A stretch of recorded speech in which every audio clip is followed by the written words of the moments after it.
That is the end of the IPL auction. Some records made, some days made, some money made.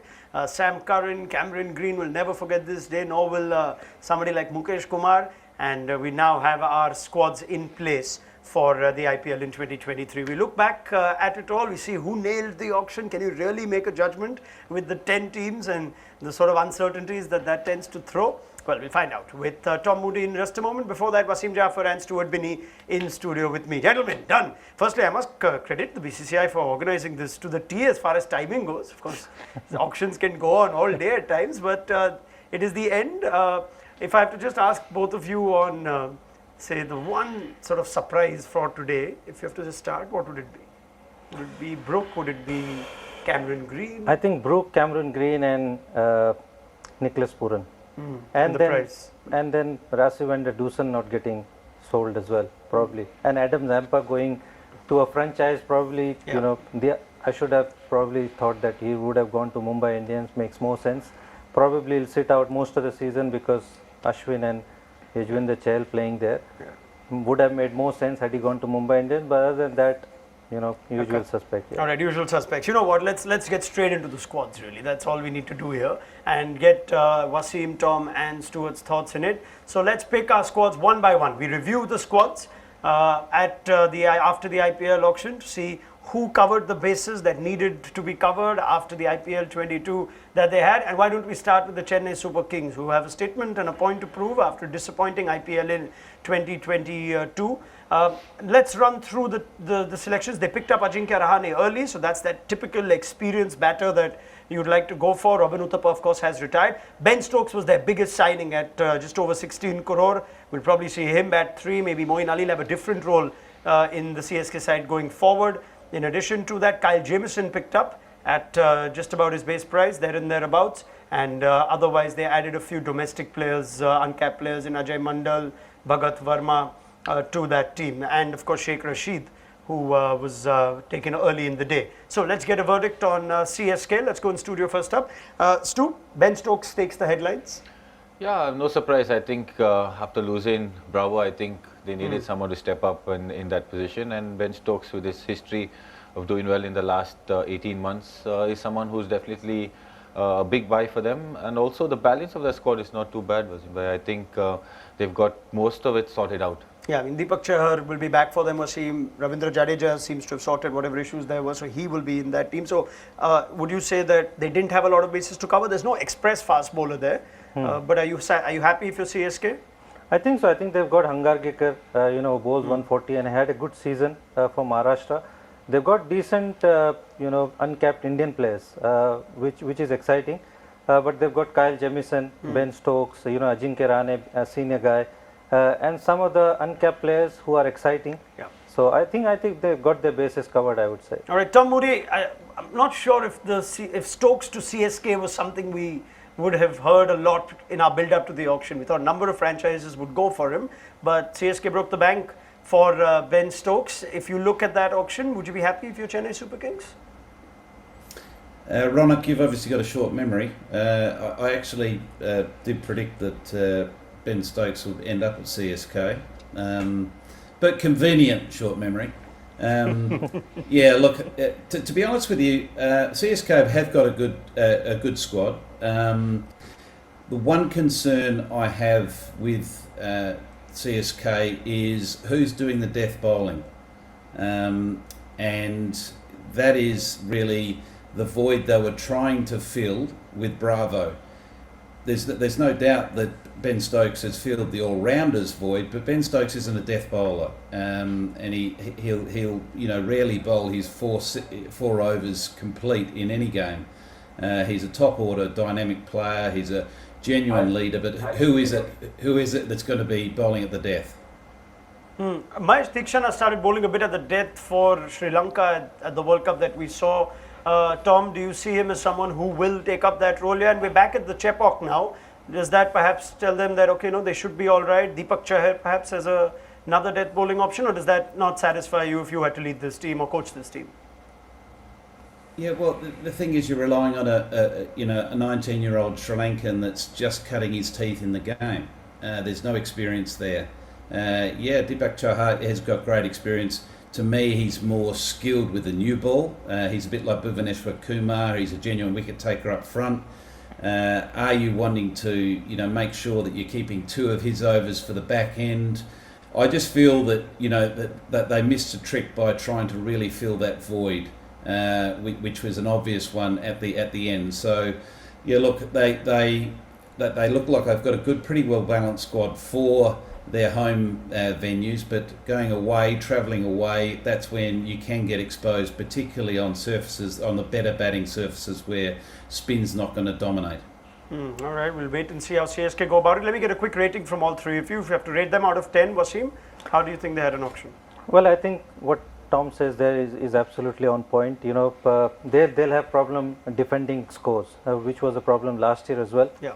Moeen Ali, Ben Stokes and Devon Conway, they are the starter. Those 3 players are going to play, and Kyle Jamieson can bowl in the death. And so Pretorius do that, but you can't play him and Thikshana now. Yeah, and that's what I'm saying. So between Pretorius, Thikshana and Jamieson, you can only play one. So it's going to be a tricky one, and that's going to be a problem. Other than that, I thought 8 probably out of 10 I would give them. Stu, out of 10?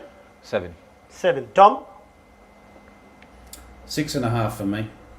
All right. They tend to not win it at the auction table, CSK. They tend to win it when the season comes about. We'll see if this is the team that goes on to do the business in 23. From CSK, let's move to the Mumbai Indians, shall we? Some eyebrows might be raised here. If you said that, Cameron Green is going to be the player they go all out for.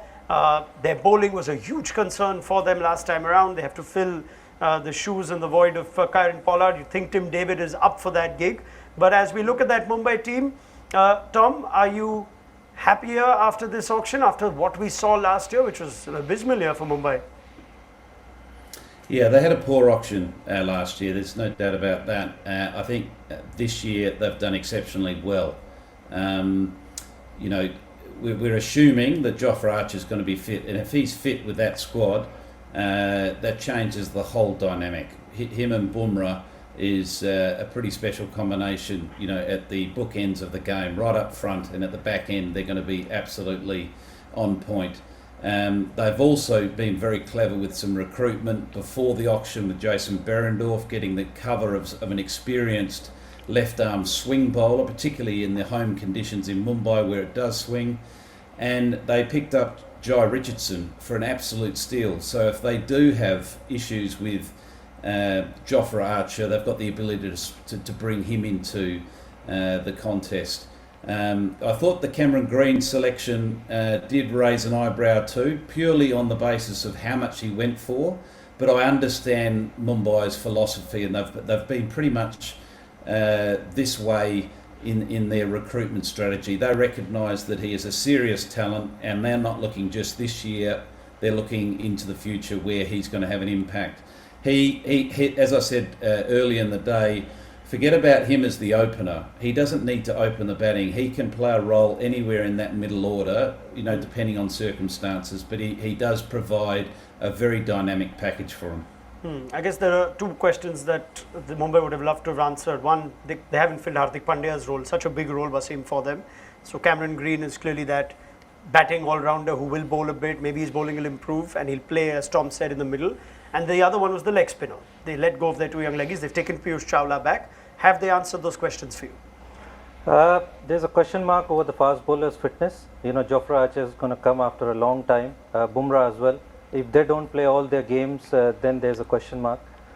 Spin department is very light. So again, I think Rohit Sharma will be, scratching his head. The bowling looks a little weak to me. Yeah. But other than that, I feel, they'll be relying very heavily on their batting. So that's about it, I would say. Yeah. Do you sense that Tom's point of if Archer and Bumrah are fit and play the whole season, that covers everything, and if there's not, then there's trouble? Yeah, absolutely. I think they, as Tom said, with the new ball and at the back end, they're the 2 most lethal guys in world cricket at this point of time. But fingers crossed. I mean, you never know with their fitness. But they do have backup with seam. Yeah. But as Wasim bhai said, spin is a bit short. I don't think you can rely that heavily on Piyush Chawla at this point of his career. I would have preferred if they had gone for a younger guy, maybe less experienced but more skillful at this point of time. If you have to rate them, Stu, out of 10, Mumbai? 7 again. Wasim? I'd go for 6. Tom? I'm going for 8. All right, so we have slightly different verdict, which is great and always welcome. But Mumbai Indians and have to bounce back after what was a forgettable IPL in 2022 for them. Right, let's move on to RCB, shall we? They didn't necessarily have a lot of work to do at this auction. They retained most of their big guns and they added the seam depth of Reece Topley to that team. Outside of that, Will Jacks was picked up for a significant amount, you'd think. They have a lot of overseas batting already in Faf du Plessis, Glenn Maxwell and Finn Allen. Other than that, some domestic players added: Manoj Bandage, Sonu Yadav, Rajan Kumar, Avinash Singh and Himanshu Sharma. Right, Tom, they didn't have a lot to do. If you look at that team and you see the addition of Reece Topley and Will Jacks, would you say, up, we've done all right as RCB? Yeah, I see RCB as probably having, well, put it this way, being in the grand final for the best auction. They didn't have a lot to do, as you said, but what they've done has been very clever. I see the strategy behind the Will Jacks. I see that they see a long-term benefit in what he can produce over time, and he's also direct cover for Maxwell. Does very similar, dynamic batsman, bowls off spin. So if there's any issue with Maxwell, they've got that covered perfectly, and they've got long-term cover. Topley they picked up for a steal at 1.5, I think it was. All round, I thought now they look like a very, very balanced side and well organised. Wasim? Yeah, I think they've had their bases covered. I think they've got a very good 12 or 13 before the auction, and I think Reece Topley is absolutely steal for them. Will Jacks again, pretty good buy. So I would give them 8 out of 10. Yeah, it's a strong squad anyway, Stu, and they're going back to the Chinnaswamy. I guess you can't have enough bowlers when you go to the Chinnaswamy. So it's never easy to bowl in the Chinnaswamy, I think. But to see the balance of that side, I think is they've got a couple of domestic players as well who are actually from Karnataka, which will help the guys coming in will kind of know conditions as well. So I would give them a 8 again. 8 for you, Wasim? 8, yeah. Tom? I'm going 9. All right, good auction then, not much to do, but 9 out of 10 for RCB. Right, let's move on to the Sunrisers Hyderabad. They had a lot to do, unlike RCB, and they did most of their heavy lifting in that first set. They decided, in spite of having the maximum balance purse, that they are not going to go for the 3 all-rounders that were predicted to get the most money and indeed did. They spent about 22 crore between the acquisitions of Harry Brook and Mayank Agarwal. They've also added Heinrich Klaassen at a little over 5. And they've picked up some overseas spinners in Adil Rashid and Akil Hussain right towards the end of the day. In addition, some pretty neat signings domestically. Mayank Markande is there, Sanveer Singh, Mayank Dagar, Samarth Vyas and Vivran Sharma from J&K. So that is, along with Nitish Kumar Reddy and Upendra Yadav, that wraps up SRH's auction. Right, Tom, take it away. How do you think they went? Yeah, I was a little bit thrown, like a lot of us, with their early push for Harry Brook. He clearly is a very exciting player and one for the future, if not now. He's not proven obviously in the IPL, but what that did do, it derailed, I thought, their strategy and what was a big gap in their squad, and that was the need for a high quality overseas all-rounder. So they were a little bit snookered with regards to paying 13 plus for Brook and then trying to pay the prices that the top all-rounders went for. So I marked them down on that because I found that hard to understand, and also the Klaassen signing I found hard to understand at 5+ crore because they let go of Nicholas Pooran as a wicketkeeper batsman, but they then, this auction, buy 2 players that one's a wicketkeeper batsman, the other one's just a pure batsman. So really they already had 1 for the price of 2, and now they bought 2 for the price of 1. Okay, so if you would have been told going into this, if you were at that SRH table by your analyst or by the advisors, that even though we have the maximum purse, it could get crazy with Stokes, Curran Green, so we will not go for them and we will instead go for the batters, you wouldn't have bought that opinion well? Yeah, look, again, what we need to take into consideration here, Ronak, is the impact player. So Sunrisers may have thought, well, if if these all-rounders are going to go crazy like we anticipate, which they have done, well, we're going to fill that void of the all-rounder through our impact player, through the Indian players. So, for example, they've got Abdul Samad. Abdul Samad's an impact batter who's going to bat sort of 5, 6, 7 for them, a power hitter. They may well think, well, he's going to be used as our impact batter, and then we're going to have one of our bowlers that's just going to step aside after, whether it be a Natarajan or whoever it might be, that's a specialist death bowler that also can provide, some damaging overs up front. So they may be looking at it from that point of view. And if that's the case, the Harry Brook selection and how they've gone about it is pretty smart going. Because as I said right at the beginning of this show, that is something we need to factor in, is the impact player and how that's going to throw the balance of playing 11. All right, they made some interesting domestic buys. Lots of uncapped players in that, lots of domestic players in that. Stu, would you think they've covered a good amount of bases here for a team that had the most slots to fill? Yeah, I think they've done pretty well. Also, spin department looks pretty heavy with Adil Rashid, Akil Hussain also in that setup. I think they've covered lots of bases, even Samad Vaz as well. I mean, look, he's an all-rounder again. He's got the opportunity. Washington Sundar's there as well. I think they're pretty well balanced, if you ask me. Wasim, comment on the domestic players, and also who's their best candidate for captain now? Would it be Mayank Agarwal, or would they rather go for Aiden Markram? That's where I was going to come. Who's going to be the leader? Definitely not Mayank Agarwal for me. Aiden Markram, again, there's a question mark how he understands the local player, the uncapped players. Yeah. So you could see if they lose few games, the captain changing midway, and there's no automatic leader, which can be going throughout the season. So that's my question. Last year they were batting light and spin light. I think they've covered that with Mayank Agarwal and Harry Brook, two big signings. Tom, you got a captain in that?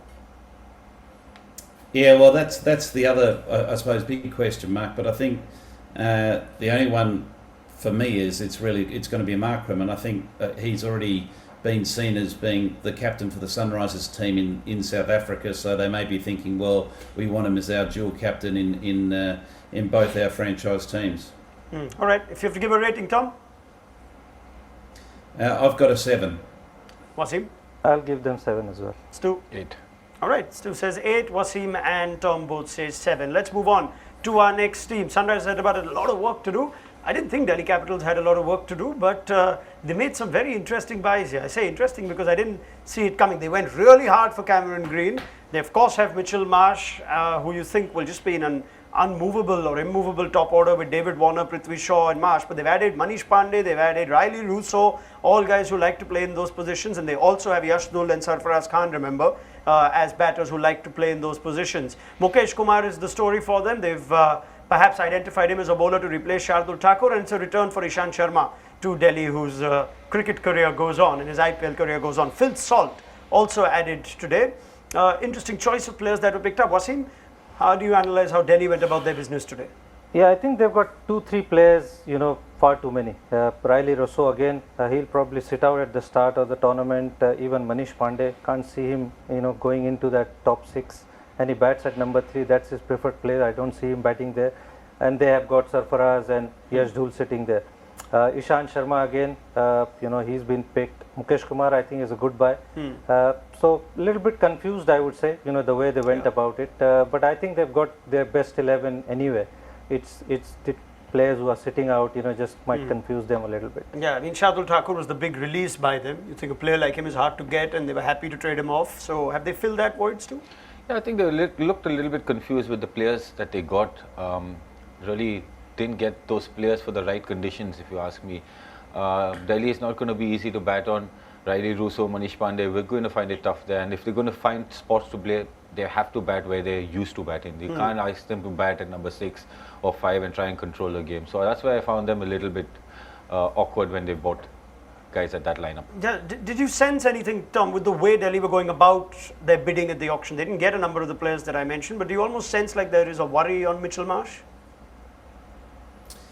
I think, yes, there potentially is a worry with Mitchell Marsh, and I've been thinking about this because we were a little bit perplexed at the time when they were going so hard for Cameron Green, but I can see now that they possibly were seeing him as the replacement for Shardul Thakur, as the all-rounder, and they were going to shuffle their balance of their overseas players to accommodate having that flexibility with the all-rounder. So there was probably 2 points around that, cover for Mitchell Marsh and second to give them that balance of an all-rounder.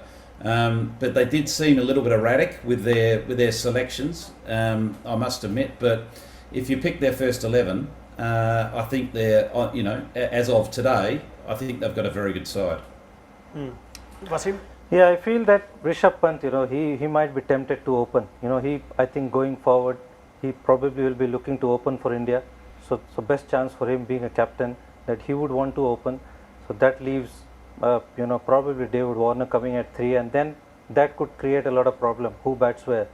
So if Rishabh Pant open the batting, that could create a lot of problem for them. Okay, well, let's see if they go that way. If you have to give them a rating, Wasim, how do you rate them? I'll give them 7. 7? Stu? 7. 7. Tom? 6.5. Okay, there we have it from the Delhi Capitals. Again, it's a hard auction sometimes when you got 10 teams and you first have to, I don't think a number of us would have rated Gujarat Titans squad a lot. Last year they went on to win it. So this is just what we can feel at the end of a long day at an auction. Let's go to the Rajasthan Royals, shall we? They tend to do a lot of their work in the accelerated round. So that's just how they roll these days. The Royals, and they picked up a lot of spin. They already have Chahal and Ashwin, two of the best Indian spinners in the IPL. And they've added Adam Zampa as an overseas option. They've added Murugan Ashwin to that contingent as well. Otherwise, Jason Holder was their first big signing of the day. And Joe Root has finally got himself an IPL franchise. So interesting there. You've got Josh Butler at the top of the order. Surely he plays Hetmeyer, had an excellent season. And Trent Bolt, you think, along with Jason Holder, are your 4 overseas. So what's the role for Joe Root? What are they looking at here, Tom? And thoughts on the Adam Zampa acquisition as well, after they already have 2 spinners who you think will pretty much play every game? Yeah, it's interesting watching Rajasthan, because I felt a similar vibe to what I had with Delhi Capital, in that it just seemed a little bit erratic, their process.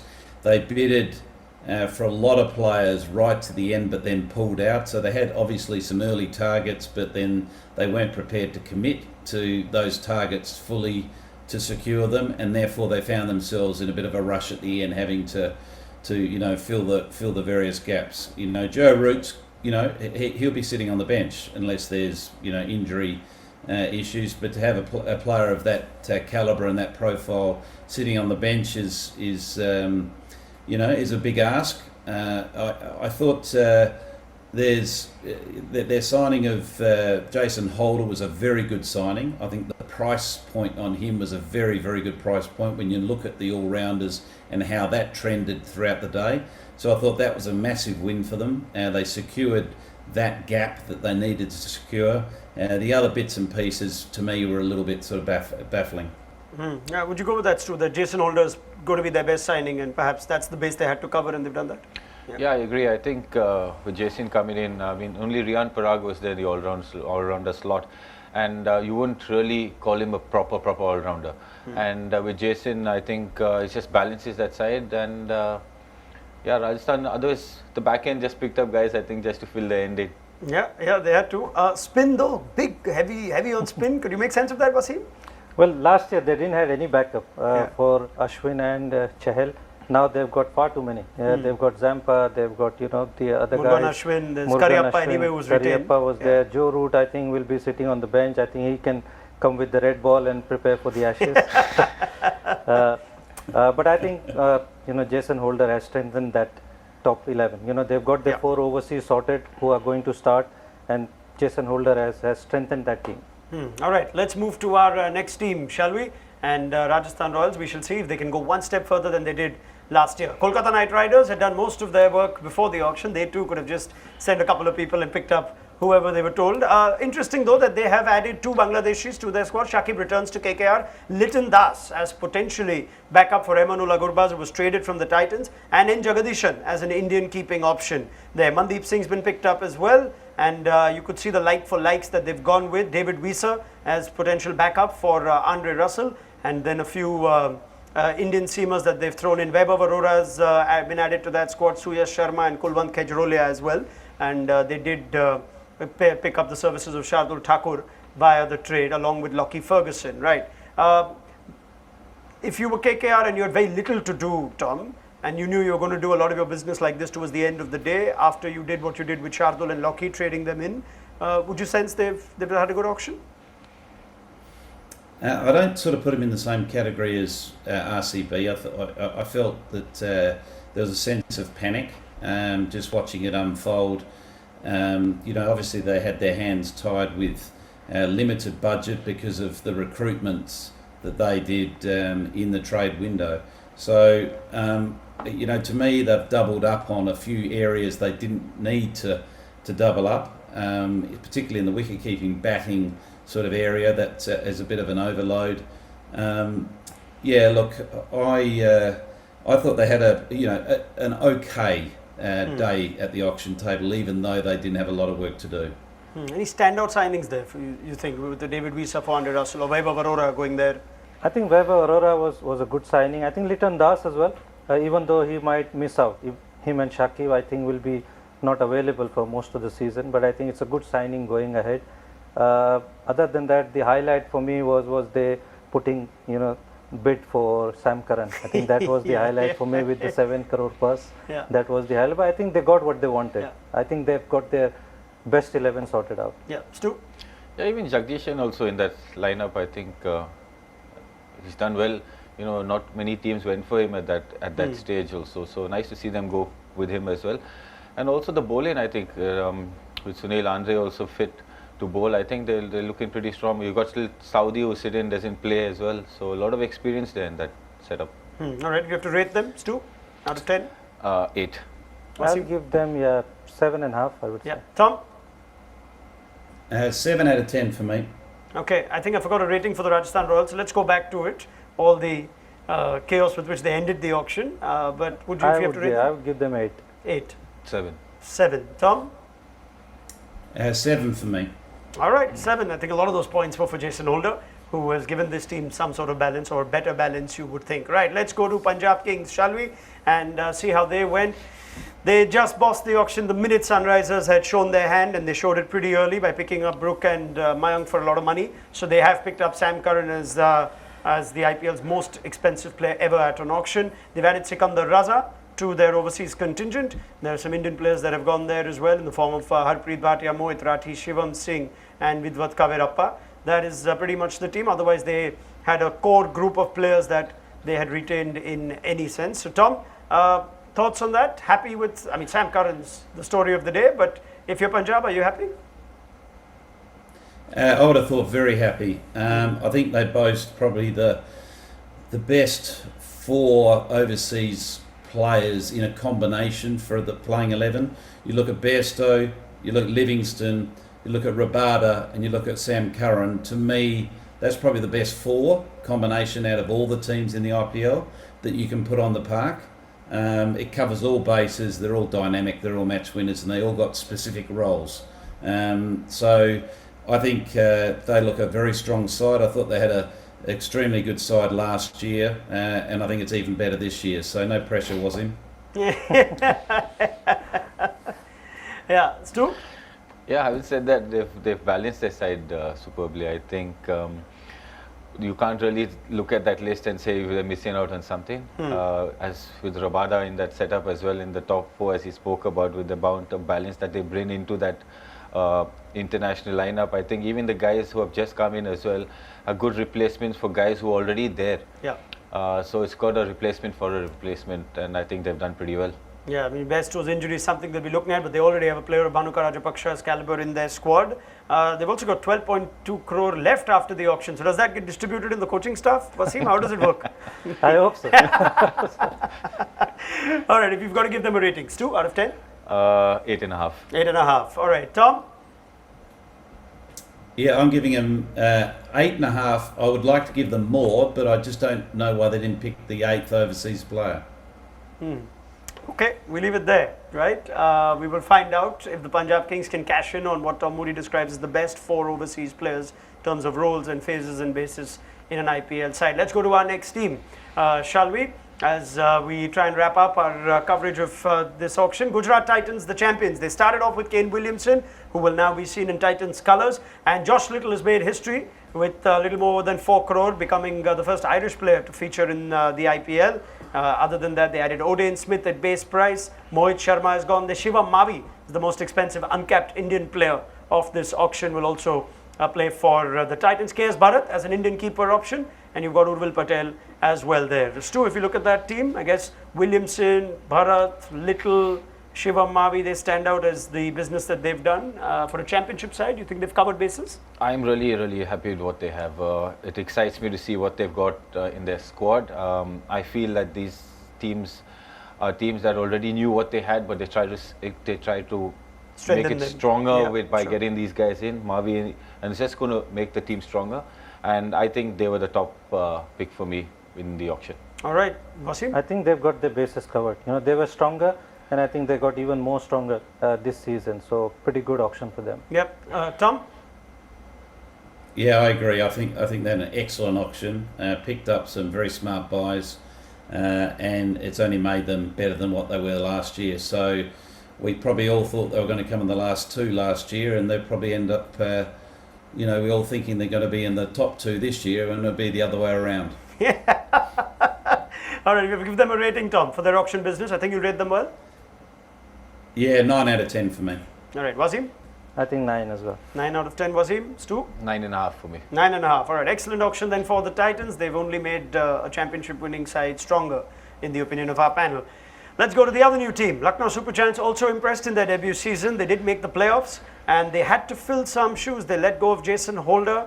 Mark Wood was someone they've retained. He didn't feature last time due to injury, but Nicholas Pooran is their big money signing at 16 crore. As we look around the table, they also added Naveen ul Haq to their side, so too Daniel Sams and Romario Shepherd. They love their all-rounders, Andy Fla and Gautam Gambhir, and those two were picked up at pretty much base price. Prerak Mankat, Swapnil Singh, Yudhvir Charak, Yash Thakur and Jaydev Unatkat in what is a domestic contingent that they've reinforced their side with. And Amit Mishra will return in the IPL. So both Piyush Chawla and Amit Mishra, two of the most prolific wicket takers in IPL history, have still something left to offer, and they could add to their tally. Right. The Pooran one headlines this, Wasim, and also a return perhaps for Amit Mishra would be nice. But how do you think Lucknow went about their business?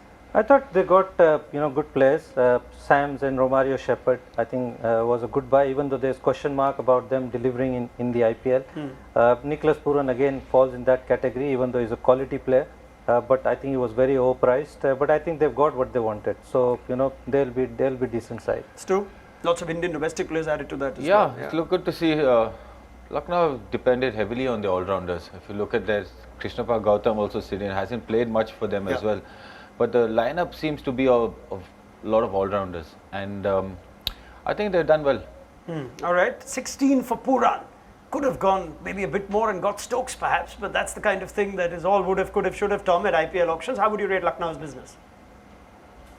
Yeah, I think they did a pretty good job. But yeah, look, we all were surprised with the price that Nicholas Pooran went for.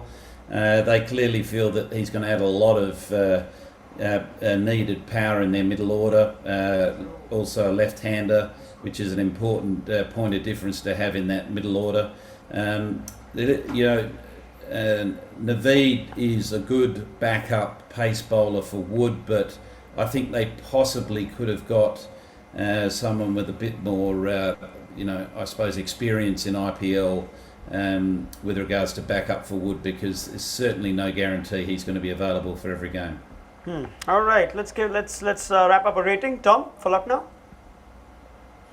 I'm saying 7.5. Wasim? I'll give them 8. 8. Stu?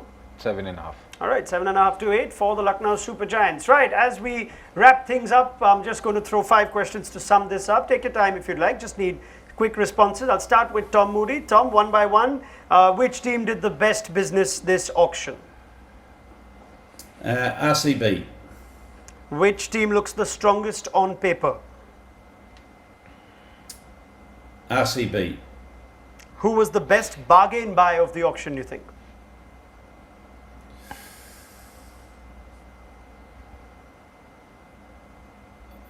Jason Holder. And which big money signing will have the biggest impact?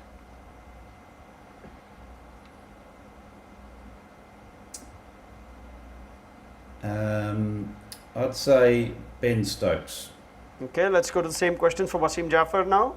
Wasim, all set? I'll be very biased. Yeah. At the start, I'm going to say Ah, because all right. I've got all my answers Okay. ready. Which team did the best business this auction, Wasim? I think Punjab and Gujarat. Which team looks the strongest on paper? Punjab, Who was the best bargain buy of the auction? Sikandar Raza, And which big money signing will have the biggest impact? Sam Curran. Very good answers, Wasim. Excellent answers. Better win it now, Wasim. Yeah, I'll pass Tom Moody's message to Trevor Bayliss. Yeah, sure. The only thing, the problem is we've got so many Englishmen that my good friend Michael Vaughan will start backing us, and that might jinx us. To balance it out, they've got you. Yeah, they've got you to balance it out. All right, Stu, let's wrap up your summary of this auction. Which team, in your opinion, did the best business? Punjab, Which team looks the strongest on paper? Gujarat, Who was the best bargain buy of the auction? Jason Holder, And which big money signing will have the biggest impact? Ben Stokes. All right, there you have it. It is a big thank you to Stuart Binney and Wasim Jaffer in studio. Stu, enjoyed that, I hope? I loved it. Thank you. Yeah. So let's do this again soon. I think for the IPL, Absolutely. Wasim may be busy. Or you never know, Wasim might not do the Punjab games with us, but he might do all the others. We might work out some nice arrangement. Wasim Jaffer, always a pleasure. Thank you so much for your time and your thoughts. Tom Moody, the other side of the table, the other side of the world today. Did you enjoy looking at the auction through a slightly different lens? Yeah, no, I enjoyed it. It was great fun. Very interesting to see it, as you say, from a different perspective. Yeah, bring on the IPL. Looking forward to seeing all these players perform. Fantastic. It's a big thank you to Tom Moody for his time and his thoughts, his wealth of experience at auction tables. And we couldn't be happier to have you, Tom. Thank you so much for your time. And a big thank you again to Wasim Jaffer and Stuart Binney. We will have an exhaustive wrap on ESPNcricinfo on the best 11s for these teams and backups and what they got right, what they got wrong, all the number crunching on the auction trends and patterns as well. So we've got you covered, of course, with the IPL in mind. We'll be back again soon for coverage on Indian cricket, on cricket around the world, and can't wait, as Tom Moody said, for the IPL next season. Let's bring it on. Thank you so much for joining us. Bye-bye.